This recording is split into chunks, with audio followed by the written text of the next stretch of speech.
बिस्मिल्लाहिर्रहमानिर्रहीम। अस्सलाम वालेकुम दोस्तों, आज है 21 मार्च 2025, इस्लामाबाद फ्रूट मंडी जी। और इस वक्त खरबूजे का रेट चल रहा है जी। आपको बोली भी सुनाता हूँ, वैसे भी मैं रेट बता देता हूँ। कुछ दोस्तों अब आप कहते हैं कि जी आप झूठ बोलते हो, ऐसा रेट नहीं है, तो क्यों नहीं आप लोगों के सामने बोली में झूठ कौन सा है जी। ये लाखों लोग जो जमा हैं यहाँ पे, ये बोली हमारे लिए करते हैं जी, और हमारे लिए बोलियाँ डालते हैं। नहीं भाई, वो जो मार्केट होगा वही होगा, जो रेट होगा वही होगा। मेरा ना किसी से लेना, ना किसी की परवाह, ना कोई देना, कुछ भी नहीं है जी। हमें जैसा आपको मार्केट का रेट बताना है।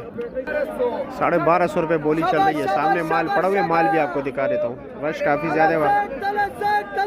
1250 का बिक गया जी। ये 3 तय बिक रहे जी। 1060 रुपये बोली है, 1100 रुपये तक पहुँच गए। ठीक है, 1100 रुपये का बिक गया जी। ये देख रहे हो, नॉर्मल माल है, कच्चा माल है। ठीक है, 700 डैमेज पेटी है। 700 चलो जी, 700 रुपये का बिक गया। जो अच्छे माल है जी वो तकरीबन 1500 से लेकर 1800 रुपये तक बिक रहे हैं जी।